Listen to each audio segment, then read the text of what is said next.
Bapak Ibu Saudara yang terkasih, Jemaat Gereja Allah Baik Pemulihan Imamat Rajani. Kita akan mulai ibadah kita. Mari kita berdoa. Terima kasih Tuhan untuk kasih setiamu yang selalu baru setiap pagi. Tuhan sudah bangunkan kami hari ini untuk kami beribadah, memuji dan memuliakan namamu. Layaklah kau dipuji Tuhan, layaklah kau disembah. Sebab dari terbitnya matahari hingga terbenamnya, nama Tuhan besar dan layak dipuji. Berkati ibadah kami dengan urapan, jamahan, dan lawatan Tuhan. Menyembuhkan kami, melepaskan kami, memberkati kami semua. Tidak ada satu pun yang terlewati. Dalam nama Yesus, kami mulai ibadah kami. Haleluya. Amin. Saat kami berkumpul, Roh-Mu bekerja. Saat kami berkumpul, Roh-Mu bekerja. Ajar kami memuliakan nama-Mu. Saat hati kami mulai menyembah, berkat-Mu atas kami Tuhan. Berkat-Mu atas kami. Saat kami berkumpul, saat kami berkumpul, Roh-Mu bekerja. Ajar kami memuliakan nama-Mu. Saat hati kami mulai menyembah, berkat-Mu atas kami Tuhan. Berkat-Mu atas kami.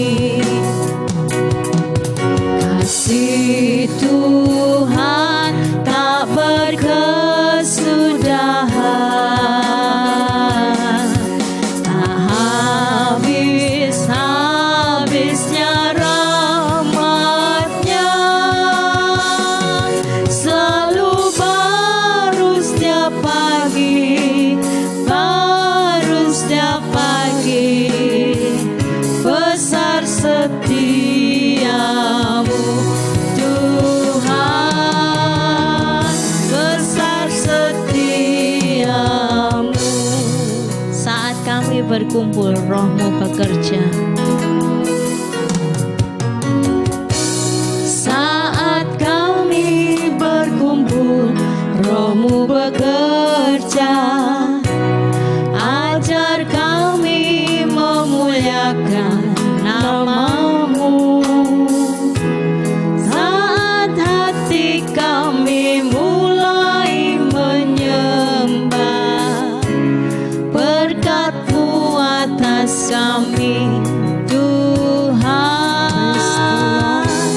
Berkat-Mu atas kami. Saat kami berkumpul, saat kami berkumpul, Roh-Mu bekerja. Ajar kami memuliakan nama-Mu. Saat hati kami mulai menyembah, berkat-Mu atas kami Tuhan. Berkat-Mu atas kami. Kasih Tuhan tak berkesudahan, tak habis-habisnya rahmat-Nya. Selalu baru setiap pagi, baru setiap pagi. Besar setiamu Tuhan, besar setiamu. Kasih Tuhan, kasih Tuhan.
besar setiamu Tuhan, besar setiamu Tuhan, besar setia, selalu baru setiap pagi, selalu baru setiap pagi, baru setiap pagi, besar setiamu Tuhan, besar setia. Sekali lagi, selalu baru setiap pagi, lu baru setiap pagi, baru setiap pagi, besar setiamu Tuhan, besar setiamu, besar setiamu, besar setiamu Tuhan, besar setia, besar setiamu Tuhan, besar setiamu Tuhan, besar setiamu.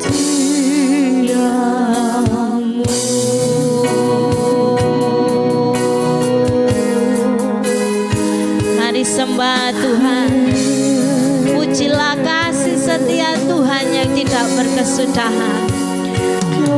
Haleluya.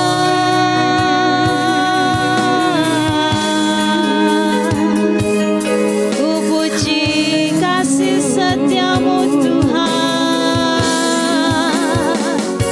puji kebaikanmu,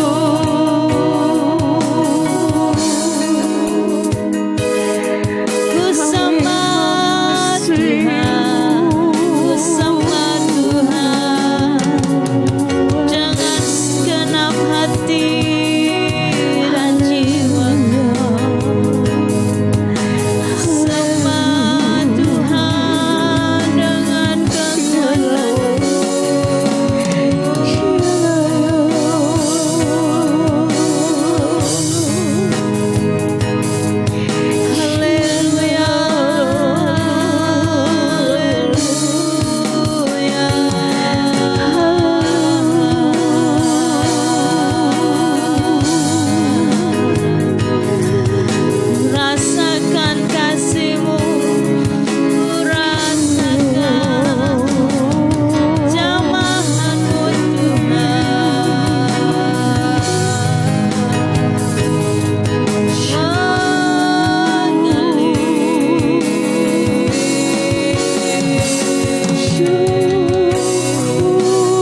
ada Allah yang seperti Engkau yang begitu mengasihi kami Tuhan.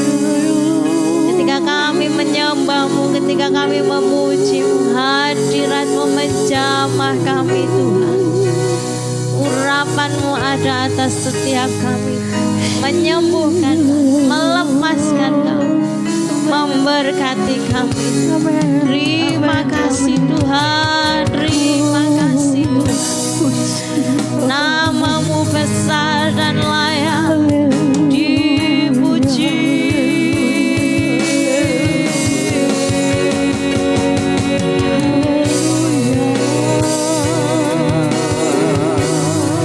Muliakan Tuhan, muliakan Tuhan,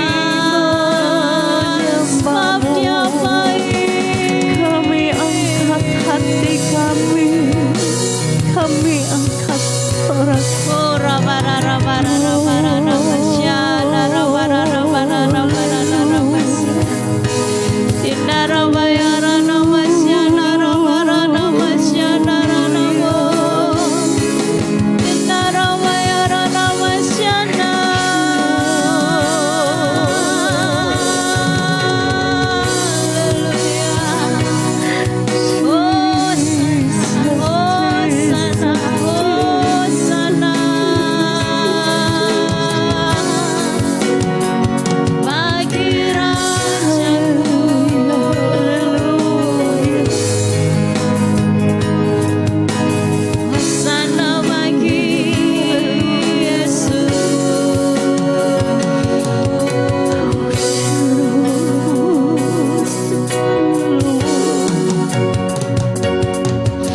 Kasih Tuhan tak berkesudahan, tak habis-habisnya rahmat-Nya, selalu baru Setiap pagi, baru setiap pagi. besar setiamu Tuhan, besar setiamu. Nyanyikan kasih Tuhan tak berkesudahan.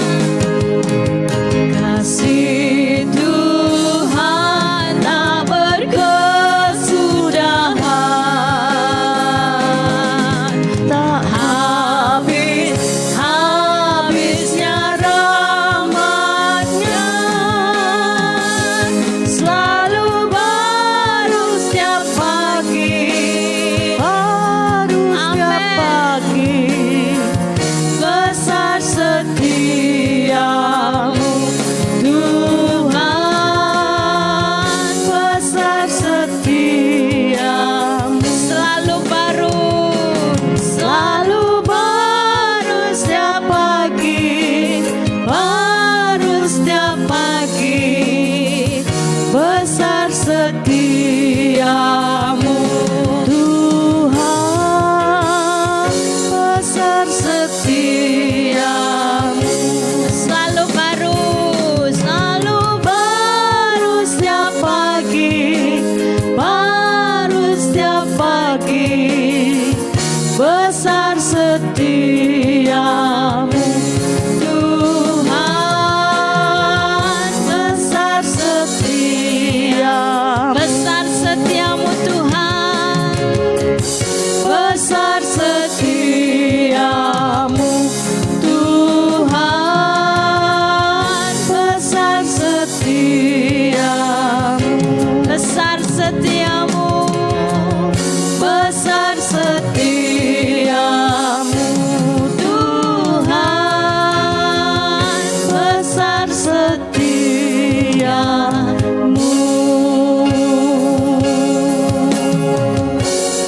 Bahwasanya kasih setia Tuhan tidak berkesudahan dalam hidup kami. Karena itu kami siap memuji, bersorak-sorai meninggikan nama-Mu. Di dalam nama Yesus, semua yang siap memuji Tuhan berkata, amin.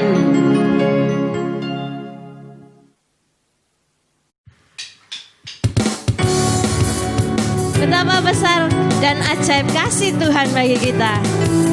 Kami memuji kasih-Mu yang ajaib dan mulia Tuhan. Begitu besar kasih telah tercurah bagi dunia, karya-Mu, kasih-Mu yang termulia, tiada terselami. Besar dan ajaib perbuatan-Mu, Kau beri hidup-Mu bagi diriku. Tiada yang seperti-Mu, Kau berkuasa selamanya. Ku puji Kau selalu. Oh, betapa dalamnya, betapa lebarnya kasih setia-Mu. Oh, oh, oh, tiada bandingannya, tiada duanya, tiada seperti Kau, Yesus Tuhanku. Begitu besar kasih-Mu Tuhan bagi kita.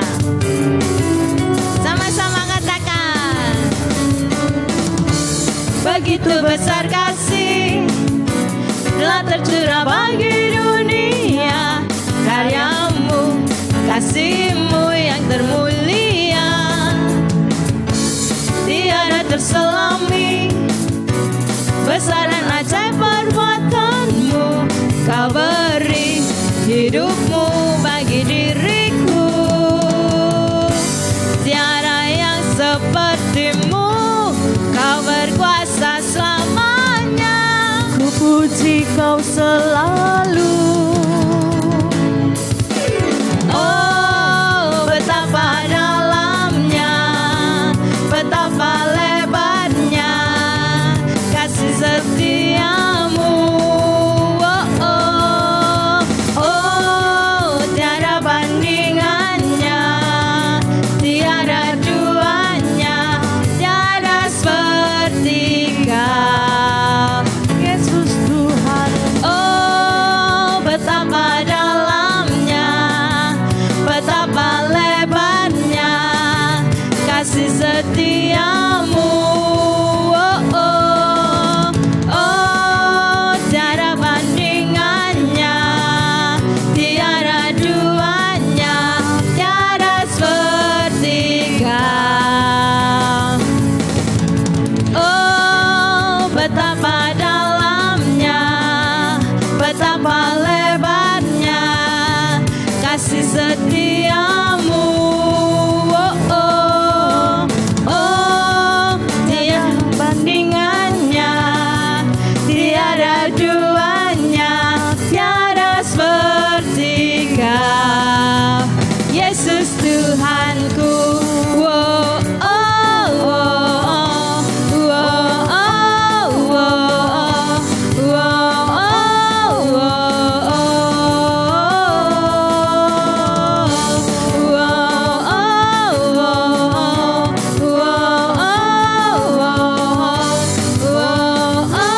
oh, Yesus Tuhanku. Haleluya. Kita akan terbang tinggi bersama Tuhan di dalam kemuliaan, sebab firman Tuhan adalah pelita bagi kaki kita. Yes. Firman-Mu Tuhan, pelita bagi kakiku. Janji-Mu terang bagi jalan-jalanku. Kebenaran-Mu Yang menuntun tadi. ku menantikan-Mu, beri kekuatan baru. Ku kan terbang tinggi di awan bersama-Mu dalam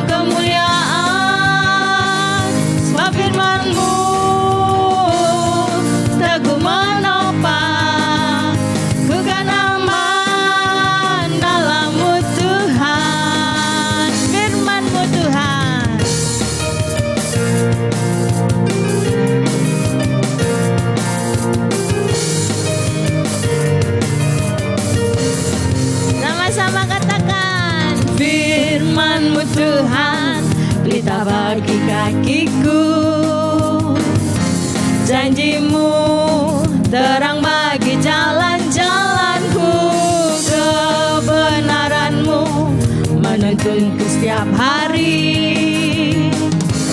Ku menantikanmu, beri kekuatan baru. Ku kan terbang tinggi di awan bersamamu dalam kemuliaan. Sebab firman-Mu teguh menopang. Ku kan aman dalam-Mu Tuhan. Ku kan terbang tinggi di awan bersamamu dalam kemuliaan. Sebab firman-Mu teguh menopang. Ku kan aman dalam-Mu Tuhan. Jalan-Mu di atas jalan-jalanku. Rancangan-Mu melebihi rancanganku. Firman-Mu sungguh telah membebaskanku. Berjalan lebih tinggi, berjalan bersamamu. Ku kan terbang tinggi di awan bersamamu dalam kemuliaan. Sebab firman-Mu teguh menopang. Ku kan aman dalam-Mu Tuhan. Ku kan terbang tinggi di awan bersamamu dalam kemuliaan. Sebab firman-Mu teguh menopang. Ku kan aman dalam-Mu. Ku kan aman. Ku kan aman dalam-Mu Tuhan. Ku kan aman dalam-Mu Tuhan. Haleluya.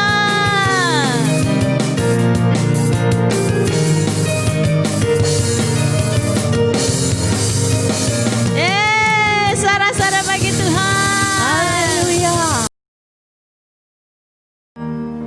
Mari Bapak Ibu, kita siapkan hati kita mau mendengarkan firman Tuhan.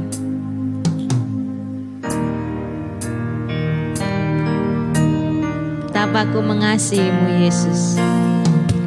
Betapa ku mengasihi-Mu Yesus. Hanya Kau satu-satunya Allahku. Padamu ku menaruh semua pengharapanku.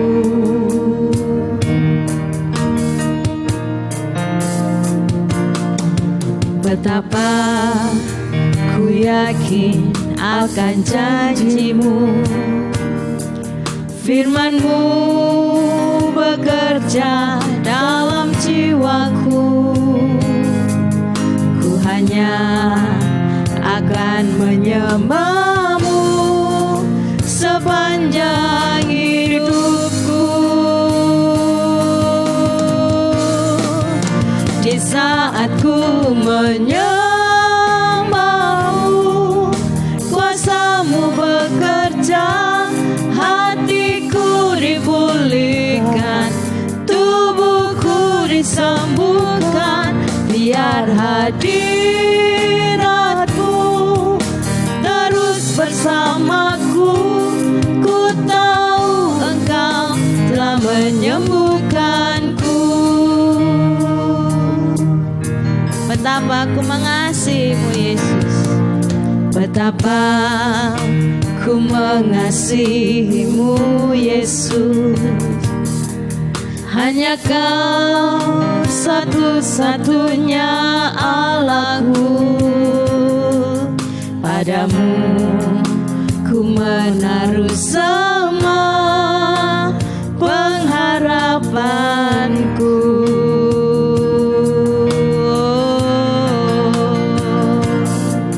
Betapa ku yakin akan janjimu, firman-Mu bekerja dalam jiwaku. Ku hanya akan menyembah-Mu sepanjang hidupku. Di saat ku menyembah-Mu, kuasa-Mu bekerja, hatiku dipulihkan, tubuhku disembuhkan. Biar hadirat-Mu terus bersamaku. Ku tahu Engkau telah menyembuhkanku. Di saat ku menyembah-Mu, kuasa-Mu bekerja, hatiku dipulihkan, tubuhku disembuhkan. Biar hadirat-Mu terus bersamaku. Ku tahu Engkau telah menyembuhkanku.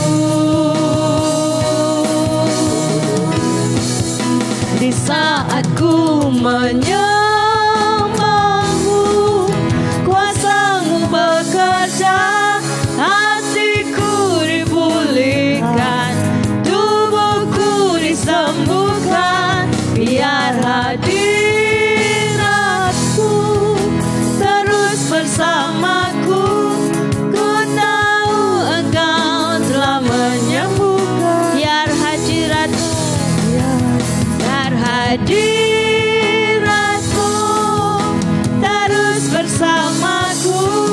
Ku tahu Engkau telah menyembuhkanku. Biar hadirat-Mu terus bersamaku. Ku tahu Engkau telah menyembuhkanku.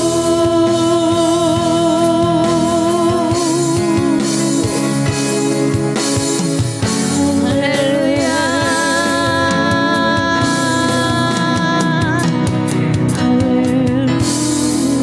Inilah keyakinan iman kami Tuhan. Ketika kami menyembah-Mu, ketika kami memuji dan memuliakan nama Tuhan, maka kuasa Tuhan bekerja menaung atas hidup kami, menyembuhkan kami, melepaskan kami. Terima kasih Tuhan, kami sambut firman Tuhan yang penuh dengan kuasa itu di dalam satu nama yang ajaib, nama di atas segala nama, nama Tuhan Yesus Kristus. Haleluya. Amin. Shalom, selamat pagi, salam sejahtera bagi kita semua yang dikasihi oleh Tuhan. Senang sekali saya dapat berjumpa kembali dengan Bapak, Ibu, dan Saudara melalui ibadah online. Meskipun kita masing-masing berada di rumah, tetapi saya percaya bahwa Tuhan Yesus hadir dalam rumah kita, menyertai dan memberikan kekuatan bagi setiap kita yang percaya kepadanya. Kita kembali ingin mendengarkan firman Tuhan. Dan tema firman Tuhan pada pagi hari ini saya beri judul, Firman Tuhan adalah benih kehidupan. Saudara, firman itu bagikan benih. Dan betapa pentingnya bagi kita untuk menanam benih firman Tuhan di dalam hati kita.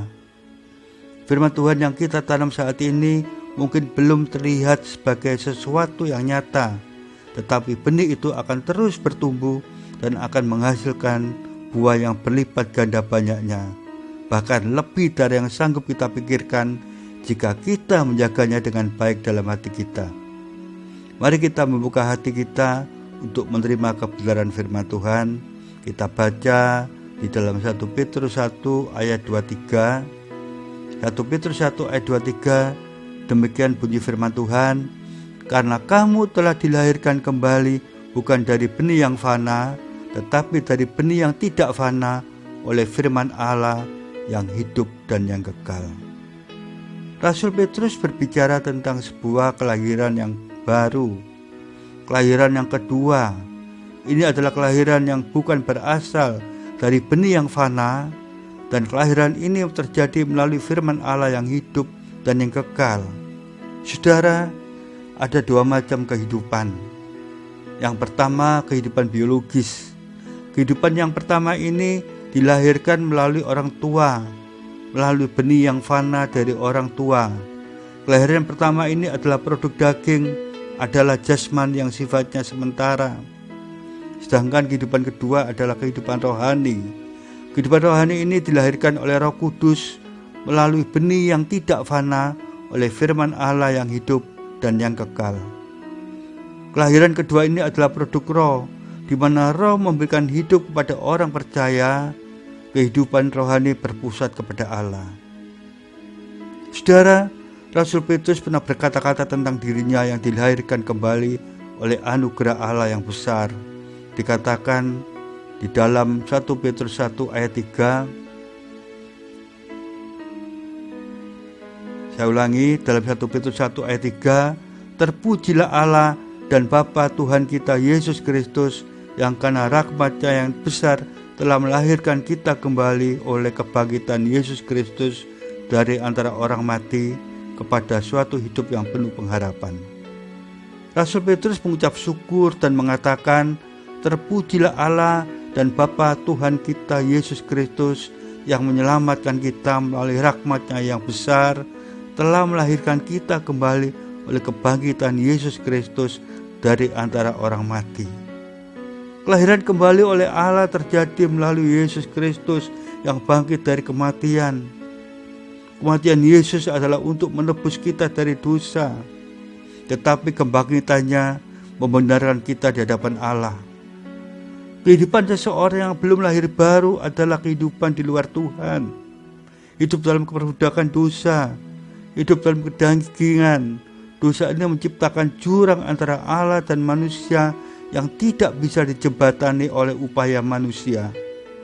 Tuhan bekerja melalui segala sesuatu yang terjadi dalam hidup kita untuk menarik kita kepada Yesus.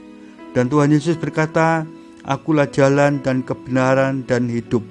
Tidak ada seorang pun yang datang kepada Bapa kalau tidak melalui aku. Saudara, hanya ada satu jalan untuk mendapatkan kebahagiaan yang sebenarnya. Hanya ada satu kebenaran yang bisa membuat manusia bebas dari dosa. Hanya satu kehidupan yang bisa memberikan hidup yang kekal bagi manusia. Kalau kita sudah tahu dan mengerti bahwa hanya Yesuslah satu-satunya jalan yang bisa membawa kita datang kepada Bapa, maka kita harus dilahirkan kembali. Lalu bagaimana caranya agar kita dapat dilahirkan kembali? Kita harus bertobat dan mengubah hidup kita kepada Tuhan Yesus. Dan dikatakan dalam Kisah Para Rasul 3 ayat 19, Kisah Para Rasul 3 ayat 19 berkata, karena itu sadarlah dan bertobatlah supaya dosamu dihapuskan. Saudara, seseorang bisa bertobat dan percaya kepada Tuhan Yesus itu karena pekerjaan Roh Kudus yang berbicara dengan firman Allah untuk menginsafkan dari dosa dan melahirbarukannya sebagai anak Allah. Melalui firman pula Roh Kudus terus bekerja membentuk hidup seseorang menjadi manusia baru yang serupa dengan Kristus. Dengan firman, Roh Kudus mengajar dan mendidik seseorang untuk hidup dalam kebenaran. Ketika hidupnya menyimpang dari kehendak Allah, dan melalui firman pula, Roh Kudus mengingatkan kesalahannya dan memperbaiki kelakuannya. Dengan firman, Roh Kudus juga memperlengkapi dan melatih seseorang untuk hidup mempraktekkan kasih dan perbuatan baik. Semua karya keselamatan dan pengudusan hidup orang percaya dikerjakan oleh Roh Kudus melalui firman. Firman Allah tidak hanya mengubahkan hidup kita sendiri, tetapi juga sanggup mengubahkan hidup orang-orang lain melalui teladan kesetiaan kita. Allah mau memakai kita untuk mengubahkan hidup orang lain Jadi kelahiran baru adalah karya langsung dari Roh Kudus, di mana firman Tuhan berperan besar yang menyampaikan Injil pada orang berdosa dan memanggil mereka pada pertobatan dan beriman kepada Tuhan Yesus. Saudara, Alkitab itu bukan buku biasa. Sumber penulisannya bukan hikmat manusia, melainkan hikmat Allah sendiri. Alkitab bukan kumpulan ajaran manusia, melainkan kebenaran Allah. Maka bagi setiap orang yang mau percaya, kuasa firman Allah akan sanggup menyelamatkannya, karena kehadiran Allah lewat firman-Nya dan Roh Kudus sanggup mengubahkan hidup seseorang, bahkan membuat seseorang berbalik dari hidupnya yang lama dan menerima hidup yang baru yang dianugerahkan oleh Tuhan. Saudara, setelah lahir baru bukan berarti otomatis sudah sempurna. Karena itu kita harus mau belajar.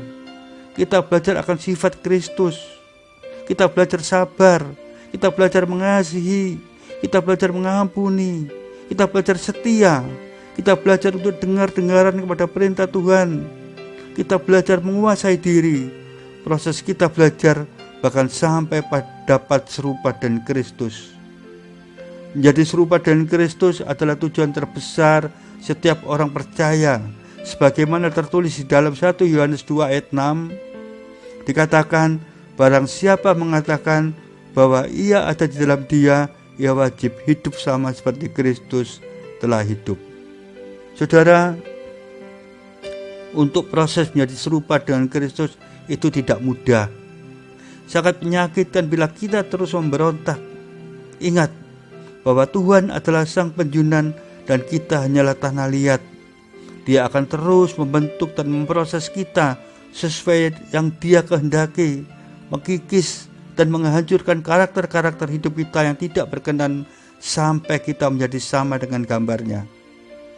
Saudara, Roh Kudus dan firman Tuhan harus menjadi sentral di dalam kehidupan kita, yang mengontrol, menguasai, dan memimpin hidup kita. Lalu bagaimana firman Tuhan bisa mengendalikan dan memimpin hidup kita jika kita tidak pernah mendengar dan membaca firman Tuhan? Saudara, kehidupan orang Kristen tanpa firman Tuhan itu seperti rumput dan bunga rumput yang kering. Hanya sebentar saja keindahannya, kemudian hidupnya tidak berharga. Dikatakan dalam 1 Petrus 1 ayat 24, 1 Petrus 1 ayat 24 berkata, sebab semua yang hidup adalah seperti rumput, dan segala kemuliaannya seperti bunga rumput. Rumput menjadi kering dan bunga gugur. Saudara, firman Tuhan katakan bahwa semua yang hidup adalah seperti rumput. Artinya hidup di dunia ini tidak akan bertahan lama. Bahkan dapat dikatakan hidup di dunia itu begitu singkat. Hidup kita memang ada di tangan Tuhan. Manusia boleh berencana, tapi Tuhan yang menentukan jalan kita. Dia yang membuat skenario atau rencana mengenai hidup kita. Sekarang mungkin kita masih hidup, tetapi untuk 10 menit, 1 jam ke depan, sore nanti, atau besok, apakah kita masih hidup? Tidak ada yang tahu, saudara. Hanya Tuhan saja yang tahu. Kalau kita sekarang mengerti bahwa hidup di dunia ini begitu singkat, maka seharusnya kita sekarang ini mulai memikirkan dengan serius masa depan kehidupan kita yang sesungguhnya, yaitu hidup di balik kematian atau hidup kekal. Di balik kematian nanti kita akan masuk pada kehidupan yang sesungguhnya, di mana kehidupan itu tidak lagi seperti bunga rumput yang hanya dapat bertahan sementara, tetapi kehidupan yang akan kita jalani di balik kematian nanti adalah kehidupan yang tidak pernah berujung atau kehidupan yang abadi. Persoalannya adalah di balik kematian nanti setiap kita akan menerima bagian daripada apa yang sudah kita lakukan selama kita hidup di dunia ini. Saudara, mari kita perhatikan dengan teliti apa yang dikatakan dalam Daniel 12 ayat 2. Daniel 12 ayat 2 berkata, dan banyak dari antara orang-orang yang telah tidur di dalam debu tanah akan bangun, sebagian untuk mendapat hidup yang kekal, sebagian untuk mengalami kehinaan dan kengerian kekal. Saya ulangi, Daniel 12 ayat 2 berkata, dan banyak dari antara orang-orang yang telah tidur di dalam debu tanah akan bangun, sebagian untuk mendapat hidup yang kekal, sebagian untuk mengalami kehinaan dan kengerian yang kekal. Saudara, pernyataan Daniel bahwa sebagian manusia bangkit untuk menerima hidup kekal dan sebagian mengalami kehinaan dan kengerian kekal. Ini menunjukkan kepada penentuan nasib akhir manusia setelah dihadapkan kepada pengadilan terakhir. Saudara bisa baca di dalam Wahyu 20 ayat 11-14. Keadaan inilah yang harus kita persoalkan dengan serius saat ini. Sebab untuk apa kita hidup di dunia ini menikmati segala kesenangan di dunia yang kemuliaannya hanya seperti bunga rumput. Setelah berada di balik kematian, yang akan kita terima adalah kehinaan dan kengerian yang kekal. Kalau firman Tuhan sudah menggambarkan sebagai kengerian yang kekal, itu artinya penderitaan yang akan dialami, sakitnya tak terkatakan. Sekali lagi saya katakan bahwa kengerian yang kekal itu adalah penderitaan yang akan dialami dan sakitnya tidak terkatakan. Sungguh mengerikan, saudara.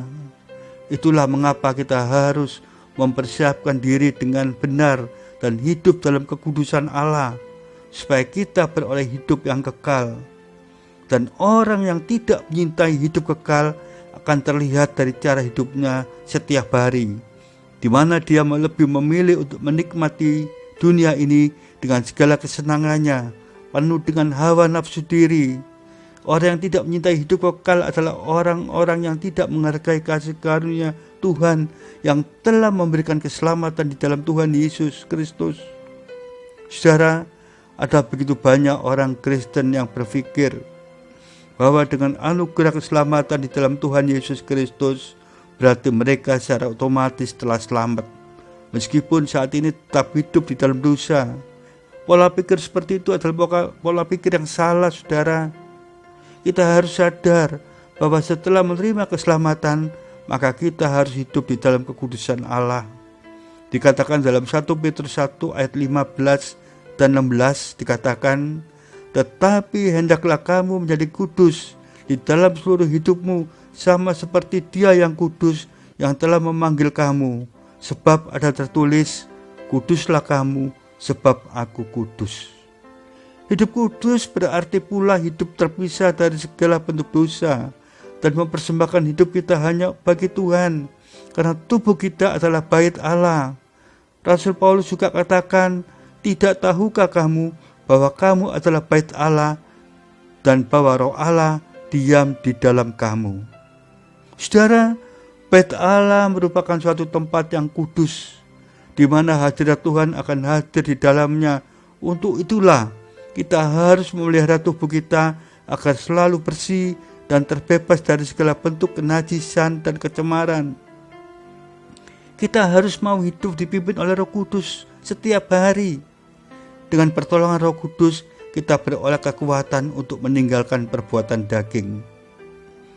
Roh Kudus membuat kita ingat pada kebenaran firman, dan kebenaran itu harus terus menjadi pegangan hidup orang percaya, karena terbukti bahwa kebenaran firman itu tidak pernah berubah dalam sepanjang masa. Dikatakan dalam 1 Petrus 1 ayat 25, tetapi firman Tuhan tetap untuk selama-lamanya. Inilah firman yang disampaikan Injil kepada kamu. Saudara, firman Tuhan itu kekal. Firman Tuhan itu tidak berubah. Dan firman Tuhan itu tidak akan berlalu, tetap untuk selama-lamanya. Bahkan Tuhan Yesus katakan, langit dan bumi akan berlalu, tetapi perkataanku tidak akan berlalu. Itu dalam Matius 24 ayat 35. Karena itu firman Tuhan akan terus bekerja dan berkarya dalam hidup orang percaya untuk mengajar, memperbaiki kelakuan, mendidik dalam kebenaran, dan memperlengkapi setiap orang untuk setiap perbuatan baik. Firman Tuhan inilah satu-satunya pegangan bagi kita di sepanjang hidup kita di dunia ini. Marilah kita tetap percaya dan berpegang teguh pada firman Tuhan yang kekal dan yang tidak berubah itu. Tuhan bekerja di dalam kita dan melakukan melalui Roh Kudus. yang memberi hikmat untuk memahami Alkitab, dan apa saja yang Tuhan sudah siapkan untuk kita tercatat semua di dalam firman-Nya. Tuhan sudah siapkan pekerjaan baik dalam perancangannya bagi kita, supaya kita hidup di dalam setiap rencananya. Dan firman Tuhan yang telah sampai kepada saudara dan saya pada pagi hari ini merupakan benih. Betapa pentingnya bagi kita untuk menanam benih firman Tuhan di dalam hati kita. Firman Tuhan yang kita tanam saat ini mungkin belum terlihat sebagai sesuatu yang nyata, tetapi benih itu akan terus bertumbuh dan akan menghasilkan buah, bahkan buahnya berlipat ganda banyaknya, lebih dari yang sanggup kita pikirkan jika firman itu disimpan di dalam hati yang baik. Ini penting, saudara. Jadi kemana benih firman yang selama ini jatuh? Mari kita periksa secara pribadi pada pagi hari ini. Kekristenan bisa kita kategorikan menjadi 4 kelompok, 4 macam tipe atau model. Kita bisa memeriksa hidup kita termasuk model yang mana. Keempat-empatnya pernah mendengar firman Tuhan, namun firman Tuhan ini tidak pernah memberikan hasil yang sama di semua tempat, karena tergantung pada tanah di mana firman Tuhan itu ditaburkan. Itu ada di dalam Matius 13 ayat 1 sampai 23. Matius 13 ayat 1 sampai 23, karena ayatnya cukup panjang, saudara bisa baca sendiri tentang perumpamaan tentang seorang penabur. Dalam keempat kelompok ini, di dalamnya ada perbedaan yang nyata.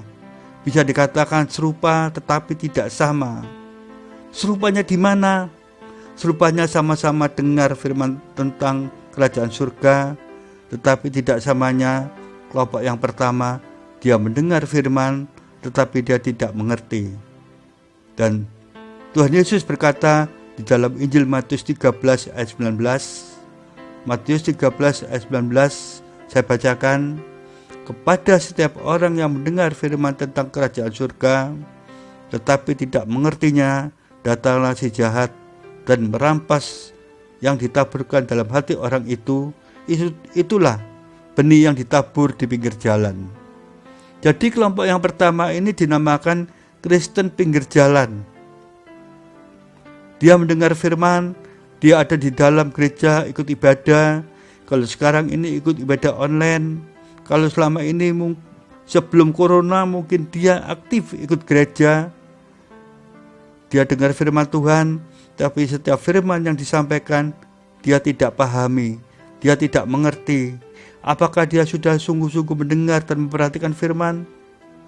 Atau di saat firman Tuhan disampaikan, dia punya pikiran yang mengembara kemana-mana? Atau dia sibuk dengan HP-nya, sehingga firman itu jatuh di pinggir jalan? Saudara, kelompok orang-orang seperti ini adalah orang yang mendengar firman Tuhan, tapi tidak mengerti. Kalau ditanya apa tadi firman yang disampaikan, nggak ingat, lupa. Jadi firmannya habis. Iblis mengambil kesempatan merampas firman yang ditaburkan dalam hati orang itu. Tujuannya adalah supaya orang itu jangan percaya dan jangan diselamatkan. Saudara, mendengar firman Tuhan butuh pengertian, butuh mengerti. Karena itu berdoa dengan sungguh-sungguh, minta kepada Tuhan supaya diberikan roh hikmat dan wahyu supaya mengerti. Rasul Paulus juga berdoa untuk jemaat Tuhan di Efesus, dikatakan dalam Efesus 1 ayat 16 dan 17. Saya bacakan, aku pun tidak berhenti mengucap syukur karena kamu, dan aku selalu mengingat kamu dalam doaku, dan meminta kepada Allah Tuhan kita Yesus Kristus, supaya Bapa yang mulia itu, supaya ia memberikan kepadamu roh hikmat dan wahyu untuk mengenal Dia dengan benar. Saudara, kalau mendengar firman Tuhan jangan sampai tidak mengerti. Harus bergumul, berusaha untuk mengerti apa maksud firman Tuhan. Saudara ikut membaca, memperhatikannya. Bila perlu mencatat itu firman Tuhan, kita butuh setiap taburan benih firman. Tempatnya adalah tanah hati yang baik, yang subur. Selanjutnya, kelompok kedua dalam Matius 13 ayat 20 dan 21. Dalam Matius 13 ayat 20 dan 21. Ayat 20, Saya bacakan, benih yang ditaburkan di tanah yang berbatu-batu ialah orang yang mendengar firman itu dan segera menerimanya dengan gembira. Ayat 21, tetapi ia tidak berakar dan tahan sebentar saja apabila datang penindasan atau penganiayaan karena firman itu, orang itu pun segera murtad. Kelompok kedua ini dinamakan Kristen di tanah yang berbatu-batu, adalah orang yang mendengar firman Tuhan itu dan menerimanya dengan gembira. Dia dengar firman, dia sukacita, dia gembira, dia senang dengar firman Tuhan. Aku disegarkan, aku dikuatkan, tetapi dalam perjalanan hidupnya tidak berubah, tidak berbuah. Mengapa? Karena hatinya masih keras. Saudara, yang modal seperti ini banyak. Mari kita periksa pagi ini, kita ini termasuk model yang mana? Karena model yang kedua ini banyak sekali. Penyebab benih tidak berakar dan bertahan sebentar saja, karena akar tanaman yang tumbuh di atas bebatuan tidak dapat menjalar ke dalam tanah dengan sempurna, karena tertahan oleh bebatuan. Hati yang berbatu membuat firman tidak dapat tumbuh dengan sempurna. Seharusnya ada upaya dari kita untuk menyingkirkan batu-batu penghalang dalam hati kita. Tanah yang berbatu-batu adalah keangkuhan, kesombongan, tinggi hati, tidak mau direndahkan, hati yang keras, hati yang memberontak, hati yang kepahitan, hati yang tidak mau mengampuni, hati yang sirik dan dengki. Saudara, kelompok Kristen di tanah yang berbatu-batu ini adalah orang yang hatinya keras, sulit ditembus dengan firman. Dia hanya bisa rasakan senang dengar firman, tetapi dia tidak mau membuka hatinya. Ketika iblis datang dan membawa penindasan dan penganiayaan, mereka segera murtad. Orang yang seperti ini perlu memahami bahwa mengikut Tuhan itu tidak cukup hanya semangat yang mengebu-ngebu, namun disertai dengan komitmen, tekad yang kuat dan teguh, dan fondasi atau akar iman yang tertancap kuat. Selanjutnya, kelompok ketiga, dalam Matius 13 ayat 22, dalam Matius 13 ayat 22 dikatakan, yang ditaburkan di tengah semak duri ialah orang yang mendengar firman itu, lalu kekhawatiran dunia ini dan tipu daya kekayaan menghimpit firman itu sehingga tidak berbuah. Kelompok ketiga ini dinamakan Kristen di semak duri. Dia dengar firman Tuhan itu tumbuh, tapi bersama dengan semak duri, dan semak duri itu menghimpit benih itu, akhirnya menjadi duri bagi pertumbuhan firman, menghimpitnya dan membuatnya tidak berbuah. Apa maksud semak duri itu? Ada dua pengertian dasar. Semak duri yang pertama adalah kekhawatiran. Biasanya dialami oleh menengah ke bawah. Dia sudah percaya Tuhan Yesus, ikut Tuhan Yesus sekian tahun, sekian puluh tahun, belasan tahun, namun kekhawatirannya masih menempel, masih melekat di hatinya. Dalam hidupnya selalu khawatir, bangun pagi khawatir, siang khawatir, malam khawatir. Kekristenan seperti ini, Kristen semak duri hidupnya selalu khawatir terus. Semak duri yang kedua biasanya dialami menengah ke atas. Meskipun sudah ada kekayaan, kenikmatan hidup, tetapi penampilannya seperti jemaat di Laodikia. Itu di Wahyu 3 ayat 14 sampai 22. Kemakmuran, kesejahteraan, dan kemapanan hidup membuat rohani jemaat di Laodikia lebih merosot, karena jemaat di Laodikia lebih mengutamakan jasmani daripada rohani. Mereka tidak kekurangan apa-apa, tetapi mereka sudah bergeser dari kasih yang mula-mula. Mereka adalah jemaat yang suam-suam kuku, tidak dingin, tidak panas. Dan Tuhan tidak suka dengan orang yang suam-suam kuku. Dikatakan dalam Wahyu 3 ayat 16. Wahyu 3 ayat 16 berkata, jadi engkau suam-suam kuku dan tidak dingin atau panas, aku akan memuntahkan engkau dari mulutku. Demikian juga dengan hidup kita. Tuhan Yesus tahu kesungguhan kita dalam membangun rohani kita. Tuhan Yesus melihat apakah kita mengutamakan nilai-nilai rohani dibandingkan dengan nilai jasmani dalam hidup kita? Saudara, mari kita renungkan firman Tuhan pada pagi hari ini. Kalau saudara diberkati Tuhan, saudara dipercaya dengan kekayaan dari Tuhan, mari kita pakai untuk memuliakan Tuhan, dan roh saudara harus hidup menyala-nyala, jangan suam-suam kuku. Selanjutnya kelompok keempat dalam Matius 13 ayat 23. Matius 13 ayat 23 dikatakan, yang ditaburkan di tanah yang baik ialah orang yang mendengarkan firman itu dan mengerti, dan karena itu ia berbuah, ada yang 100 kali lipat, ada yang 60 kali lipat, ada yang 30 kali lipat. Kelompok yang keempat ini dinamakan orang Kristen di tanah hati yang subur, tanah hati yang baik. Dia mendengar firman Tuhan lalu mengerti, maka firman Tuhan itu tertanam dalam hati yang baik. Dalam hati yang baik artinya tempat yang baik, di hatinya sudah dibersihkan, hati yang telah diperbarui oleh Tuhan sehingga menjadi tanah yang subur. Lalu firman itu berakar, bertumbuh, berkembang, dan berbuah. Ada yang 100 kali lipat, ada yang 60 kali lipat, dan ada yang 30 kali lipat. Tuhan sangat menghendaki kita menjadi orang Kristen yang bertumbuh dan berbuah. Bertumbuh dan berbuah adalah tanda adanya kehidupan. Untuk mengenal Tuhan dan firman-Nya, kita harus memberikan waktu setiap hari untuk Tuhan dan firman-Nya. Semakin kita mengenal Tuhan, maka semakin kita percaya kepada firman-Nya.